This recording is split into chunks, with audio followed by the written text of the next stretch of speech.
Hello students, welcome to GRD classes. तो आज के इस लेक्चर में मैं डिस्कस करूंगा कुछ क्वेश्चंस वन बाय वन करके कि जो फिजिक्स का एग्जाम 2025 में हुआ है उसका लेवल और इनके आंसर। ठीक है। तो जैसे बता रहे हैं कि बच्चे पेपर बहुत ज़्यादा टफ था, तो लिटरली मॉडरेट और डिफिकल्ट लेवल के बीच का पेपर है। अब आप बोलोगे इसके बीच का पेपर का मतलब क्या है। इसमें काफी क्वेश्चन ऐसे हैं जो हमने क्लास में करे हैं और काफी क्वेश्चन ऐसे हैं जिसमें हर एक क्वेश्चन में दिमाग लगाना पड़ रहा है। बहुत ज्यादा दिमाग लगाने पर आंसर निकल रहा है बच्चों का। तो मेरी रिक्वेस्ट है कि आप आंसर अपने अकॉर्डिंग चेक कर सकते हैं कि आपका आंसर क्या है, क्या आपने ऑप्शन में लगाया है। तो रिक्वेस्ट है, देख लें। तो मैं वन बाय वन एक से दो क्वेश्चन पर लेक्चर पे डिस्कस करता हूँ आपके साथ।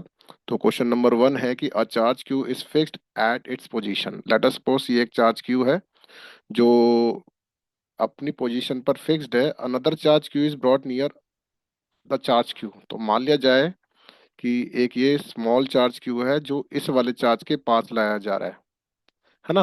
Another charge Q brought near a charge Q, let r be the distance. जो ये पॉइंट ए है, ये चार्ज फिक्स्ड है, बी पॉइंट का चार्ज इसके पास लेकर आया जाए एंड द लीस्ट। तो अगर इस वाले चार्ज को आप रिलीज करते हो तो इसके पास इनिशियल वेलोसिटी जीरो है। ठीक है।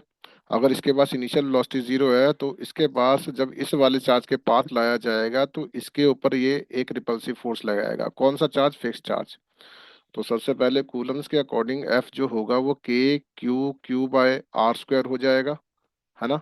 अब एक जैसे ही ये इसके पास लाया जाएगा तो रिपल्शन की फोर्स इस पर लगेगी। तो F equals to m a. तो इसके पास एक मोशन आ जाएगा और कुछ ना कुछ एक्सेलरेशन आ जाएगा। तो एम ए जो हो जाएगा वो k q q by r square हो जाएगा। तो यहाँ से मेरे पास एक छोटा सा रिलेशन निकल रहा है कि जो एक्सेलरेशन है वो वन बाय आर स्क्वायर के अकॉर्डिंग है। तो मेरे अकॉर्डिंग अगर acceleration one by r square के है तो मेरे अकॉर्डिंग जो आंसर बनता है वो ऑप्शन नंबर ए है। क्योंकि ए और आर का ग्राफ इस तरीके से बनेगा आर स्क्वायर का। क्योंकि आपको नॉलेज है कि ई जो होता है वो वन बाई आर स्क्वायर का ग्राफ भी ऐसे बनता है ना। तो एक्सेलरेशन का भी सेम सा रिलेशन आ रहा है। तो A option is the correct answer. अब दूसरा क्वेश्चन है कि two conductors A and B of the same material have their length in the ratio one ratio two. तो लेंथ रेशो दे रखी है, length of A by length of B. तो मैं इसको L one by L two से ज्यादा सही समझूंगा, which is equals to one ratio two. And radii in the ratio जो R A by R B है that is R one by R two, वो आपको टू रेशो थ्री दे रखा है। They are connected in parallel. जब ये parallel में लगे होंगे, लेट अस सपोज ये कंडक्टर वन है और ये कंडक्टर नंबर टू है जो बी है। अगर पैरेलल में लगे हैं तो बेटा वोल्टेज वाला पार्ट सेम हो जाएगा, तो V A equals to V B हो जाएगा, है ना। तो कैसे होगा जरा समझो। तो V जो होता है बेटा आई आर होता है ना। आप सभी बच्चों को पता है V equals to I R. तो यहाँ पर जो हो जाएगा I one R one A के लिए और बी के लिए आई टू आर टू। तो पहले देखते हैं जरा क्या बना। तो पैरेलल में वोल्टेज सेम रहती है। तो देखो जरा, आई जो होता है वो बेटा A N E V D, this is called drift velocity का फॉर्मूला। तो A one V D one.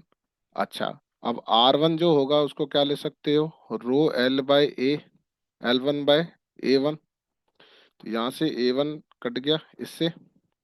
Similarly ऐसे ही आप वी जो लिख सकते हो आई टू आर टू लिख सकते हो।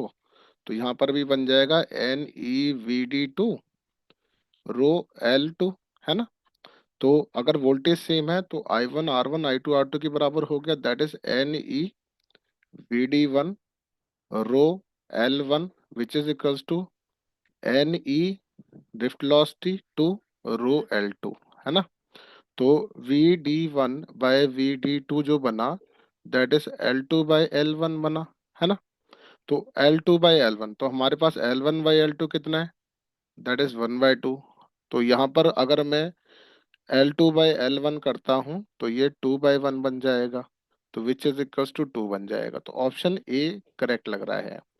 तो मेरे अकॉर्डिंग अगर आपके ये दो ऑप्शन करेक्ट हैं तो आप सही दिशा में हैं। Thank you very much.